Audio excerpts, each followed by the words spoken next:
Most people imagine Saudi royalty traveling in gold-plated jets, surrounded by endless motorcades, cameras flashing everywhere they go. But what if the most powerful royal family on earth sometimes moves to the world almost invisibly? Today, we're uncovering how Saudi Prince Mohammed bin Salman's family secretly travels, where they go, how they avoid attention, and why absolute discretion is one of their greatest luxuries. This is not the image you see on TV. This is a hidden reality behind royal travel. Prince Mohammed bin Salman, often known as MBS, is not just a crown prince. He is the center of Saudi Arabia's power structure, controlling oil, military strategy, trillion-dollar investments, and the future direction of the kingdom. With that level of power comes unprecedented security risks. For this reason, the royal family has developed multiple layers of secret travel strategies that go far beyond private jets and luxury hotels. Let's begin with the aircraft. Yes, the Saudi royal fleet includes some of the most expensive planes ever built, including modified Boeing 747s and 777s worth hundreds of millions of dollars. But those are often decoys. When Prince Salman's family needs to travel quietly, they rarely use the main royal aircraft. Instead, they deploy secondary planes registered under shell companies, foreign leasing firms, or private aviation entities with no visible connection to Saudi royalty. These planes are often painted in neutral colors, lack royal insignia, and are filed under civilian flight paths. In many cases, even airport staff don't realize who is on board. Sometimes, the family doesn't even travel together. Family members are split across different flights, landing at different airports, sometimes hours or even days apart.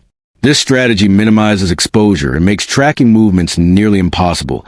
And once they land, the secrecy intensifies. Forget red carpets and flashing cameras. When discretion is required, the royal family avoids major international airports entirely. Instead, they land at private terminals, military airfields, or small regional airports closed to the public during arrival windows in Europe. Private terminals in Switzerland, France, and Spain are commonly used. In Asia, discrete airfields in Japan and Southeast Asia provide similar cover. These locations are secured long before the plane touches down. But secrecy doesn't stop at arrival. Royal convoys are often switched mid-route.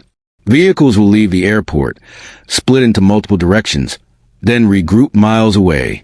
Decoy motorcades are sent to luxury hotels, while the real convoy disappears into private estates or secure residences. Even hotel staff are often unaware. When Prince Salman's family stays at luxury hotels, entire floors or wings are booked under corporate names. Security teams arrive days in advance, posing as business travelers. Staff sign strict confidentiality agreements, and in some cases, phones are confiscated during shifts. Sometimes, the family doesn't use hotels at all. Private palaces, secluded villas, and estates owned through offshore entities provide total isolation. Many of these properties are never publicly linked to Saudi ownership, allowing the family to live normally by royal standards. Without global attention, one of the most fascinating aspects of their travel is identity masking. While passports are obviously official, day-to-day movement often happens without traditional royal markers. No robes, no entourages, no visible symbols of royalty.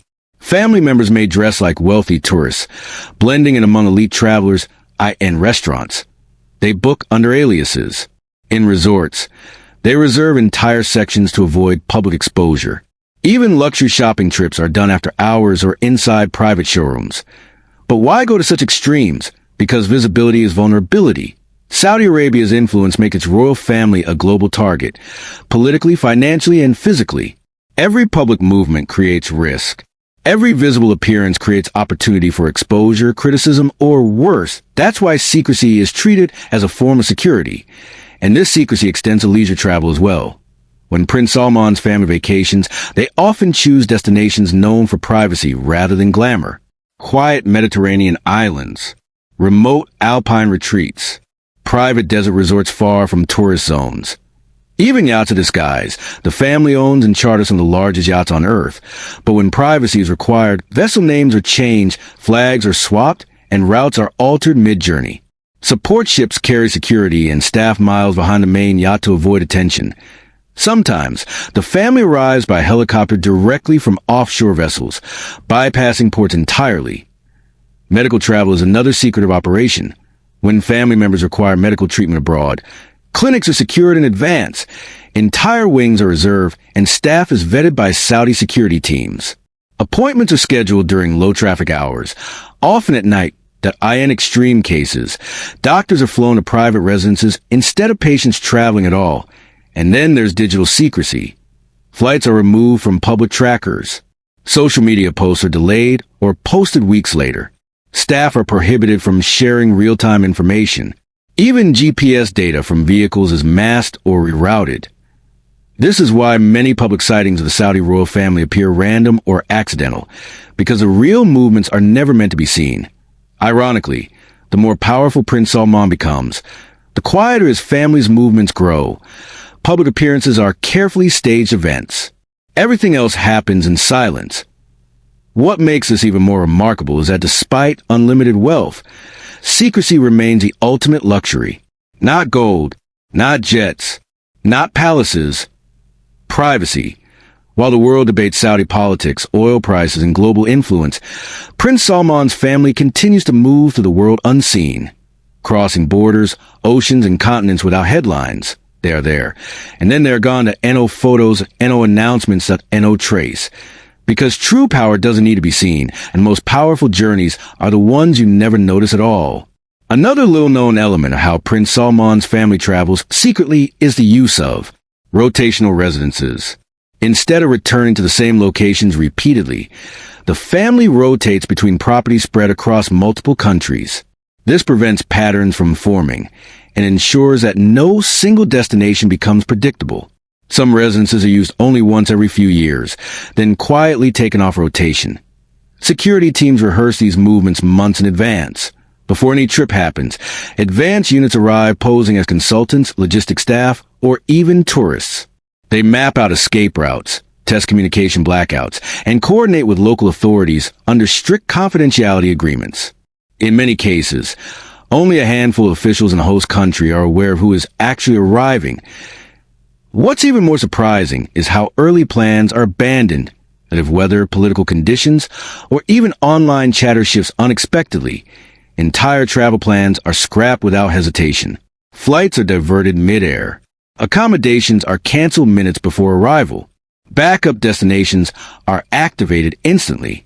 For Prince Salman's family, flexibility is not a luxury, it's a requirement. Even personal staff are compartmentalized. Pilots don't know hotel locations. Drivers don't know flight details.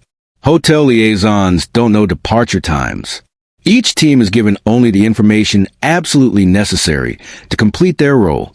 This limits leaks and ensures that no single person can piece together the full itinerary. There's also a psychological layer to secrecy, by avoiding public recognition.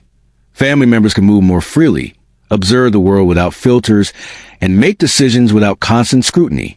Discretion allows them to assess investments, political relationships, and global trends firsthand. Without the pressure of being watched in some cases, trips are designed to look completely unrelated to official business. A vacation might quietly include high-level financial meetings. A medical visit might involve private diplomatic conversations. These dual-purpose journeys allow sensitive discussions to happen away from formal settings, where conversations feel less staged and more candid. One of the most effective tools in their travel strategy is timing. Arrivals often happen during holidays, major global events, or overnight hours when attention is focused elsewhere. While the world watches a summit, a sporting event, or a financial crisis, the family moves unnoticed in the background. Even when spotted, uncertainty protects them. Was that really a Saudi royal? Or just a wealthy businessman? That doubt is intentional. The lack of confirmation kills the story before it begins. In the end, Prince Salman's family doesn't just travel secretly, they travel strategically. Every movement is calculated, adaptable, and designed to leave as little trace as possible. Because in a world where attention equals power, sometimes the smartest move is to disappear completely. And remember this, empires aren't built only in public, they're shaped in silence, behind closed doors, far from cameras and headlines. While the world watches palaces, speeches, and power moves, the real influence happens quietly, on private flights, in secure rooms, and through decisions no one ever sees. That's how modern empires survive. not through visibility, but through control. If you enjoyed uncovering the hidden side of global power, make sure to like the video, subscribe to Empire Insight, and turn on notifications. Because the stories that matter most are always the ones kept out of sight. This isn't gossip. This isn't speculation. This is how power really works. See you in the next Insight.